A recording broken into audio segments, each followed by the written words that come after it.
Greetings and salutations. Welcome to another Lee's Corner. Now, a lot of you people might have seen my live Lee's Corner that I did a couple of days ago.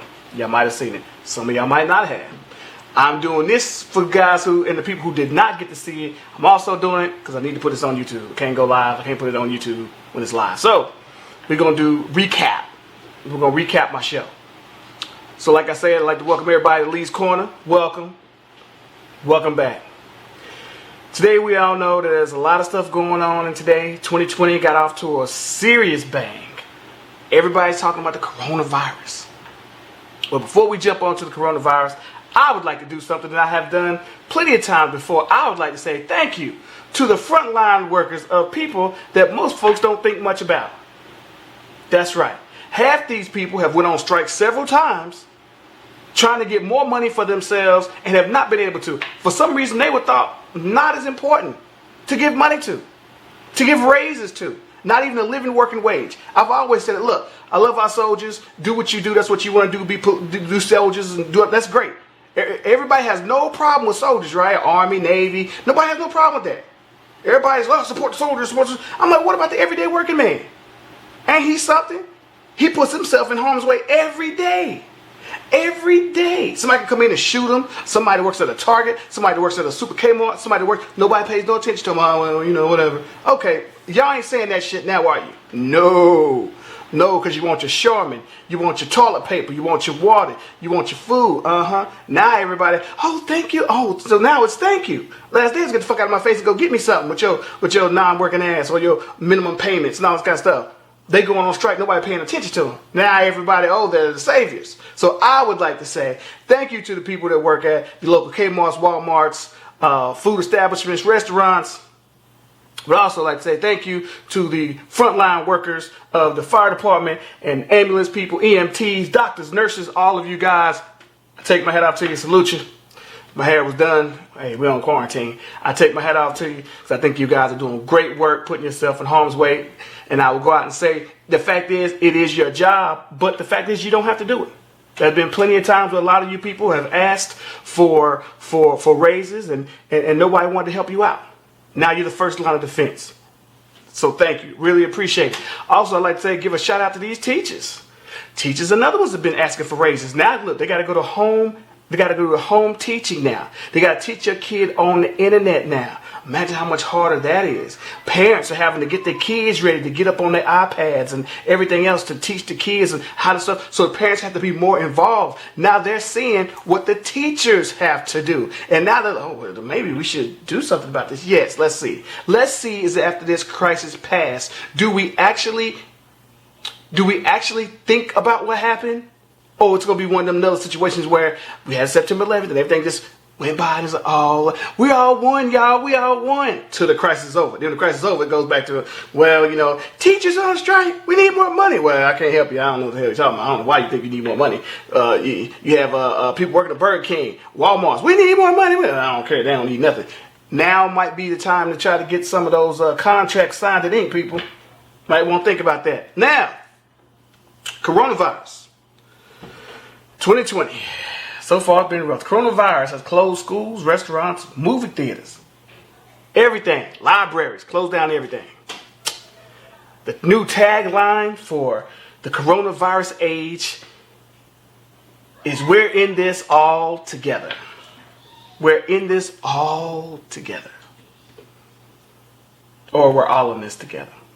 Now, this tagline, from what I heard, came down from governors and mayors and some of the situation. Now you got all the celebrities saying it. Stay home, stay home, stay home. Look, I know some people might think that people give a fuck that because the celebrities say it, they're gonna stay at home, but they don't. But I will look at this. I will agree that people should stay home to the point of not going to the beaches and hanging out and playing footsie and holding hands with total strangers. Yes, I agree that staying home would be the best policy. Now, the problem I have with the tagline that everybody seems to be using is we're all in this together. Is all we really?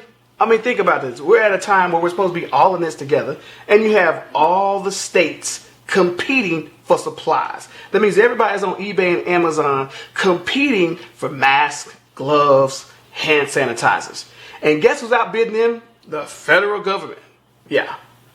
Those guys, the ones with the biggest checkbook. How are we in this all together when your own government can't even work together to get the things that they need for the states? That's what I don't understand. But we're in this all together.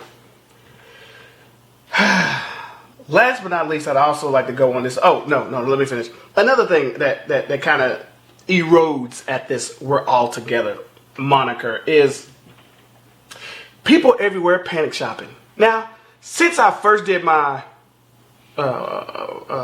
live taping of this, panic shopping has started to die down a little in a lot of places. I mean, you can actually get toilet tissue and water and stuff of that nature. But I was like, what is with the coronavirus? I mean, does it give you the shits or something like that? Is that why you need to buy so much tissue? What is going on with the coronavirus that needs you to buy that much toilet tissue? I mean, I really want to know. What is going on that makes you have to buy that much toilet tissue? I mean, I can understand if it was like I said on the East Coast where, you have hurricanes coming or something like that. You might not be able to get out. Lines might be down. Trees might be across the road. Yeah, stock up. This is a virus.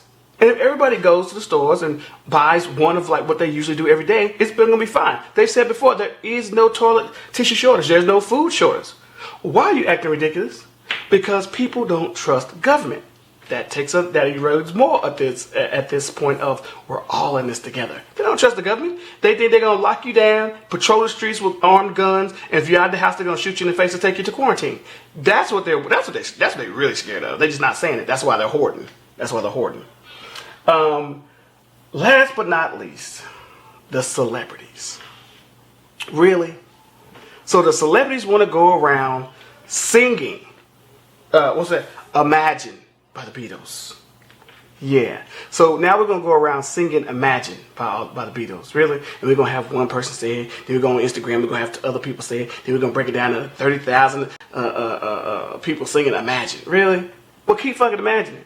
Because my point is this. Like I said, I am not about separation. I'm about inclusiveness. But I don't like being included only when white people feel they're alone. Have you noticed the only time they wanted to come together and be as one is when we have issues like terrorist attacks, September 11th, coronaviruses? That's the only time that they feel that we together. Any other time that you complain about something, whether it's Black Lives Matter, cops shooting black folks in the street, gerrymandering our votes, stuff of this nature, stopping us from coming to the polls, trying to rewrite districts to where black votes don't matter, all this stuff you don't hear nobody saying nothing. Where's the song? Where's the song for these celebrities talking about fight the power? Backing black folks. Where's that song at? I don't hear them put that on rotation on Instagram where they got DJ Quick and everybody else out here just going battle on it and switching it up and giving it to Gail Gadot, Wonder Woman, and then passing the mic off to, NWA, and then passing the mic off to other rappers and then giving the mic to all these celebrity superstars. I don't see that happening. Where's Fight the Power? I don't see that happening because it doesn't have to do with them. The only time you see people, let's sing together, y'all, kumbaya, let's sing Imagine, let's sing this, is when white people feel scared. That's the only time we have these sing-alongs when white folks feel scared. And they want everybody to join in. Come on, guys, we're one. Stay at home so we can survive this, guys, and we can have fun again, ignoring each other later. Yay, come on. Stop the madness. Stop it. See, like I said before, I'm not a person that's a divider. I don't like trying to divide people up. I don't like trying to cause chaos. I like giving you the truth. Now, a lot of people might say, well, this ain't the time. I think it's the best fucking time. You at home, it's time to hear some truth. All I'm saying is don't be fooled, black people, or anybody else. Don't be fooled by this all of a sudden very niceness, and all of a sudden you see people on Instagram. Come on, these motherfuckers are bored. They feeling helpless. They feeling alone. They want to connect to somebody. So all of a sudden they get to reflect and talk about, we're all together in this, guys. We're all together in this. If you would take the same amount of time during your regular time to try to connect with other people who are going through things other than yourself, hey, I might actually take you seriously, but I can't do that. Because the only time white folks want to reach out is when times like this is happening. And it's sadness and insulting. Moving on. what else we got for the coronavirus? I got some notes here because I didn't want to miss nothing up. Okay. What else is there? You know, another thing that bothered me too is it's going from just not the celebrities, but the newscasters. That's another beautiful thing. The newscasters. I saw a newscaster that was so upset at Florida because there was kids at the beach, and he's like, my grandfather is 80 years old. Don't his life matter? My God, don't his life matter? These kids are out here going around. I said, oh, really? He actually got angry. I mean, he really got angry. I said, now, I've seen this man on CNN several times reporting from the trenches about black people getting shot by cops. Now, I've never heard him get that kind of angry before. It's almost as if he took this personally. But I've never seen him take it personally when black lives were in jeopardy, when they were getting killed. I never, because it doesn't affect him. This possibly could. It's amazing how you see people all over different types of the world and different jobs start to feel effects of something that could actually hurt them, and they want to speak up on it. It's just like, for instance, nobody wants to talk about AIDS until it hits your family. Why not? Nobody wants to talk about cancer until it hits your family. Then all of a sudden, everybody want to give money. Everybody want to be a spokesman. I mean, there's way too many charities out here to champion all of them, but if somebody's asking me, hey man, what you feel about this? I'm like, I think we need to eradicate it if we can. Let's do that. I'm not going to be like, well, you know, I don't really know, because you never know when it's going to be in your family. The only time they don't really give a fuck is when it's black folks. I think that's hilarious. This newscaster, he was just like really visibly upset. He was on CNN News, and I was like, wow, he really got pissed off. Ain't that some shit? In other news, Congress always, I think they just passed the stimulus bill. This was my notes before. They were trying to pass the stimulus bill. And the reason why it kept not passing through both the House and the Senate was because they kept trying to give all this money to big businesses and then give the regular people the chump change. Now, this is the problem I have with people who continue to vote in these congressmen and senators. You know what state you live in. Why do you continue to vote these people in who are willing to give bigger businesses more money than they're willing to give you? Why haven't you ever called your senator or congressman and said, what the fuck? What are you doing? And it's like they're okay with it because they keep voting this particular guy, these same guys or Republicans in for the same time. And every time these Republicans get into office, they stay in office for 60, 70 years, and they do the same thing. Well, I know my state needs help, but these big businesses need more help. And what they don't understand is the way the Senate and the Congress work all together as a collective is they get kickbacks from these companies. They all do. Lobbyists, the companies, they get money, they get PAC money. And they're willing to put the people's affairs that got them in office on hold to get this money from these businessmen and these lobbyists. So what the people want, that voted them in, not the businessmen, the people that voted them in, they're the ones that get the shaft. But when you continue to vote for these people, when their terms come up, that's your fault. When you continue to do it, don't take them out, that's your fault. So to me, it seems like you want to get screwed over. So that's neither here nor there. Next. All right. The Asian community is upset, y'all. The Asian community seems to be upset. I saw Chloe Bennett. She's one of my favorite actors from Agents of S.H.I.E.L.D. I liked her. I like her. But it wasn't just her. It was several people from the Asian community who were celebrities and more, who were talking about basically that Trump had said that this is from Wuhan, China, the disease. Well, the disease did, from what I understand, originate there. But they're mad because he's saying it's a Chinese disease.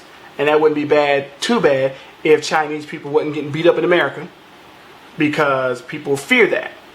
And unfortunately, that's a fierce problem with people in general, is if they think someone is behind it. Somebody that's Chinese who's never been to China, they try to single them out, and like they did it personally and purposely, and beating them up. Now, here's my problem with the Asian community. I don't have a problem with what you're saying. The end of what she said, Chloe Bennett and others, was like, this is the time that we need allies. The Chinese community need allies. Well, I will say this. You're right. It was wrong for Trump to say that. It was wrong for people to attack other people based on stupid shit like that. But if the Asian community wants allies, you have to act like you want allies. You can't just want allies when you getting your ass whooped and then try to say black people this. Look, the Asian community, I've never seen them at a Black Lives rally, Black Lives Matter rally. I don't remember seeing them in NAACP meetings. I don't remember seeing them at any Color of Change movements, or I've never seen them at any Rainbow Push Coalition meetings either. So I mean, if you want help, if you want allies, as it were, then we need to see your visibleness when black people are going through atrocities in America, and not just write it off as, well, that's a black person's problem. You deal with it.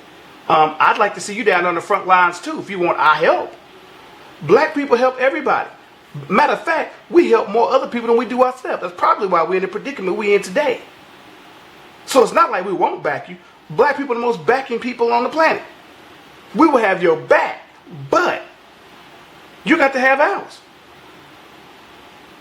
So many Asians are so cushy with these white people all the time that, we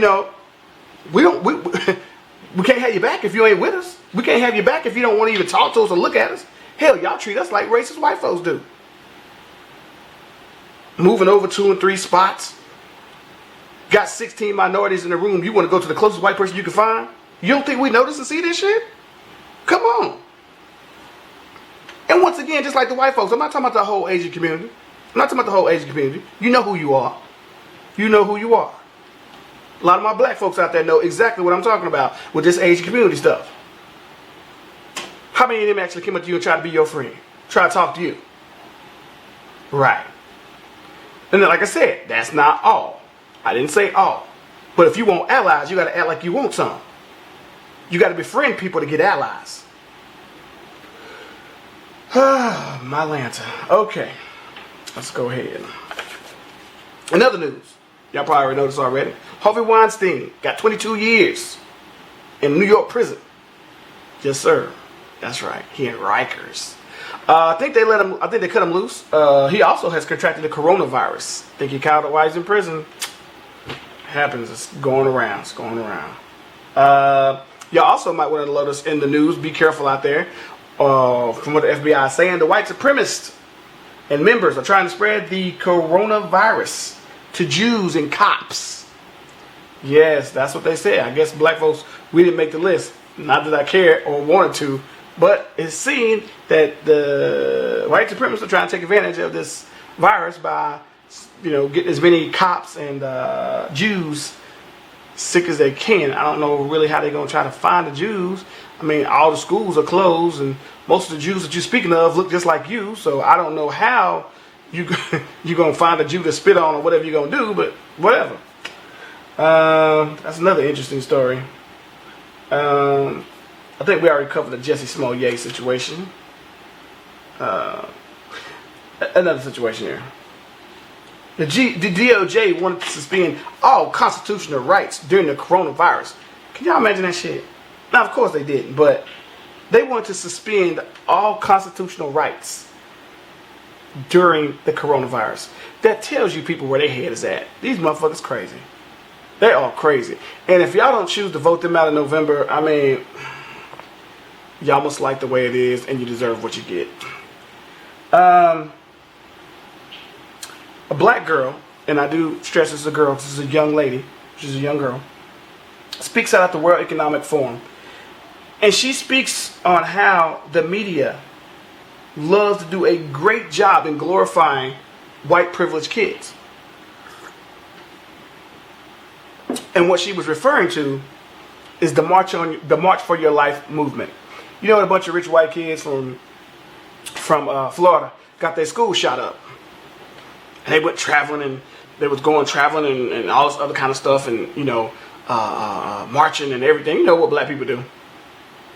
Having speaking engagements and all this kind of stuff, and the white press ate it up. The media did. Our kids are doing something. Yeah. She was very upset about this, and she was like, it's amazing how they continue to try to make these white kids look like there's something special when black kids have been trying to do this for years, when their school has had violence in it, or certain areas have violence in it, and the media doesn't even pick it up.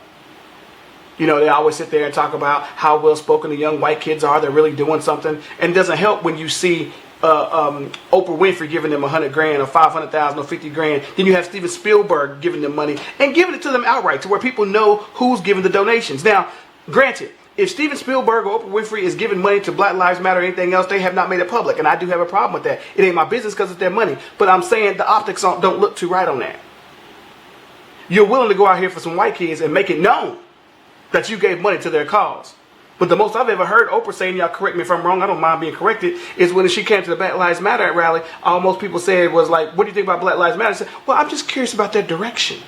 But you weren't curious about the white folks' direction when their school got shut up and they went out here, you know, preaching and having panels and doing all this kind of stuff. And, you know, they started to realize that they wasn't, the white kids are starting to realize they weren't letting enough black people talk. So all of a sudden they started letting one or two black guys talk about the tragedy that happened at the school too. You know, somebody told them the optics didn't look right. So they tried to switch up leaders and let different people talk.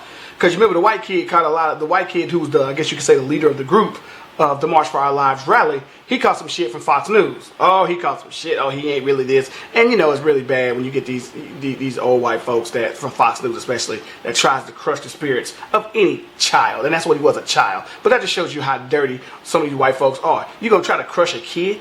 That's stupid. My point is, it's not about even the kids. It's about how media chooses to cover things based on white and privilege. Now, why can you have covered black places that have spoke about violence in their communities, in their areas? Why couldn't they have been covered the same way and talk about how well spoken that they were and how important they are and how black folks are doing something in their community to try to make things better? Because it's not about them. I keep trying to tell people this. White folks, if it's not about them, you see how they don't really care. You get a blip on the radar and they go back to what they was doing.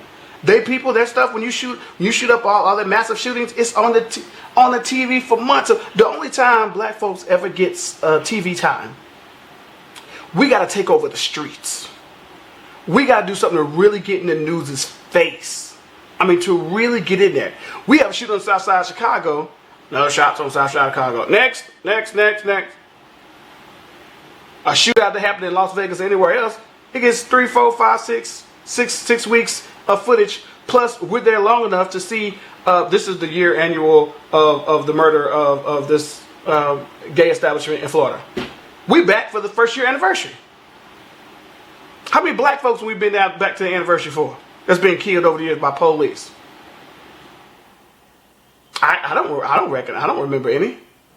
Did they go back to the Mike Brown situation? Did they go back to the street corner and talk about this is the 6th, 7th, 5th anniversary or anything? I don't recall. But like I said, and I'm going into my thing late, but like I said before, y'all know my status by now. If you're not one of the white people that I'm talking about, don't get angered. If you do get angered, I'm probably talking about you. I probably am. If you do get angry, I am probably talking about you.